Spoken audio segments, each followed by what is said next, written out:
On the occasion of World Hypertension Week, we have Dr. Girish Kauthekar with us. I'm Dr. Girish Kauthekar. मैं heart specialist हूँ। विगत 30 वर्षों से यहाँ इंदौर में प्रैक्टिस कर रहा हूँ। डॉक्टर, क्या ये जरूरी है कि हम अपने लिपिड लेवल्स की समय समय पर जांच कराएं? लिपिड लेवल्स को कम करने के लिए किस तरीके के मेडिकेशन या क्या ट्रीटमेंट आप पेशेंट के लिए रिकमेंड करेंगे? लिपिड प्रोफाइल के बारे में रेगुलर चेकअप जरूरी है, ये there is no doubt about it. मतलब इसका तात्पर्य कि हमारे एक बिगेस्ट रिसर्चर ने बोला कि अभी ये पक्का बीमारी के रूप में नहीं लिया जाता है।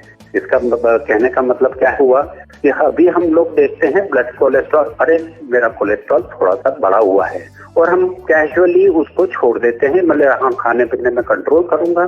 पर नहीं, आज उसने बोला था कि आप एक समय आएगा जब आप कहेंगे ये बीमारी है। मतलब सिंपल है, इसको सीरियसली लेना चाहिए। अब इसके लिए अगर हमारा कोलेस्ट्रॉल बढ़ा हुआ है तो हमको रेगुलर चेकअप कराना चाहिए। और दूसरा, अगर मेरे फैमिली में किसी को हार्ट की प्रॉब्लम है, ब्रेन की प्रॉब्लम, किसी मतलब स्ट्रोक की प्रॉब्लम है, तो हमको ही अपने कुछ समय एज के साथ में ब्लड कोलेस्ट्रॉल का चेकअप होना चाहिए और रेगुलर चेकअप कराते रहना चाहिए। कोलेस्ट्रॉल कम करने के लिए डॉक्टर आप क्या ट्रीटमेंट और किस तरीके की मेडिकेशन को रेकमेंड करेंगे पेशेंट्स के लिए? बहुत सिंपल है।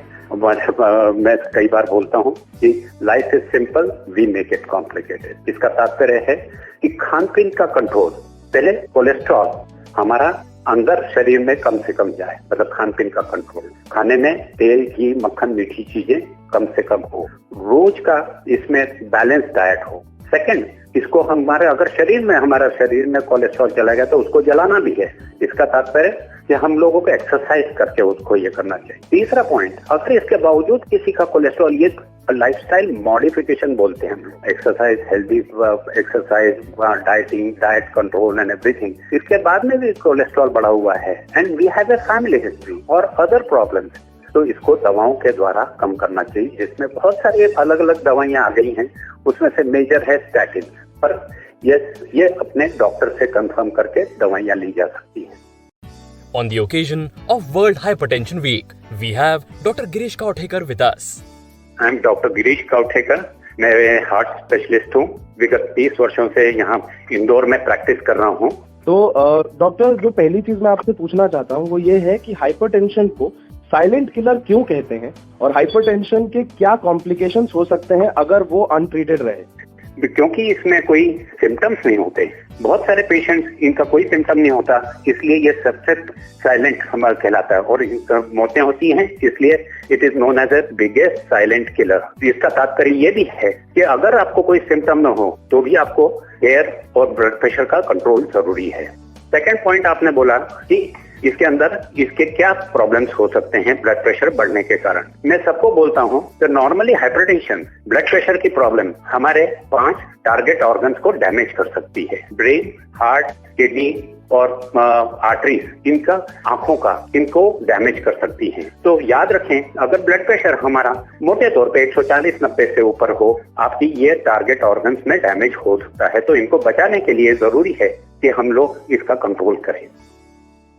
तो डॉक्टर, हार्ट डिजीज का रिस्क कम करने के लिए खान पान में क्या चेंजेस करने चाहिए या क्या कोई डाइटरी चेंजेस करने चाहिए?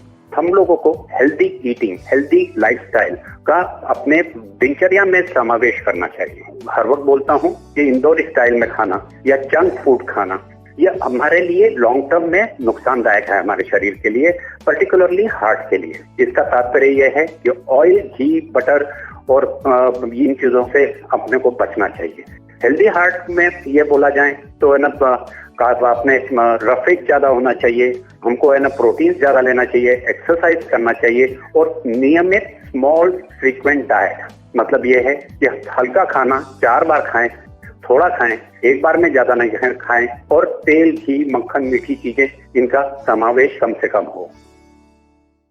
डॉक्टर, एक्सेसिव कोलेस्ट्रॉल का खून में ज्यादा होने का क्या मुख्य कारण होता है और उससे क्या कॉम्प्लिकेशंस हो सकते हैं? अगर कोलेस्ट्रॉल, जैसे LDL cholesterol is bad cholesterol, so उसके ज्यादा होने से क्या कॉम्प्लिकेशंस हो सकते हैं? इसमें बहुत इंपॉर्टेंट पॉइंट बोला आपने। पहले मैं रूपरेखा दूंगा। ये ना, अगर कोई बोलेगा कि कोलेस्ट्रॉल मेरा ज्यादा जैसे हो गया, क्योंकि मैं खान पीन में बहुत कंट्रोल करता हूँ, एक्सरसाइज रोज करता हूँ, तो फिर भी किसी का कोलेस्ट्रॉल बढ़ सकता है। There are two reason, exogenous मतलब बाहर से आने वाला कोलेस्ट्रॉल, मतलब हमारे खान पीन के कारण बढ़ने वाला कोलेस्ट्रॉल है, और दूसरा एंडोजीनस मतलब हमारे शरीर में तो उसका निर्माण हो रहा है। तो हमको दोनों तरफ से केयरफुल रहना है, खाने में तो कंट्रोल करना है, पर साथ ही हमको ये भी देखना है कि ब्लड कोलेस्ट्रॉल हमारा वैसे भी तो नहीं बढ़ रहा है, क्योंकि है ना उसके बावजूद बढ़ा हुआ हो सकता है। दूसरा पॉइंट, ये कोलेस्ट्रॉल बैड कोलेस्ट्रॉल अगर जैसे बोले कार्डियोवैस्कुलर डिसीज में अफेक्ट कर सकता है। तो मैंने जो बताया था आपको अभी, ब्लड प्रेशर के कारण, कोलेस्ट्रॉल के कारण हार्ट, ब्रेन, आईज, किडनी और आर्टरीज और other organs of the artery अपने शरीर को डैमेज कर सकता है बाय डिपोजिशन।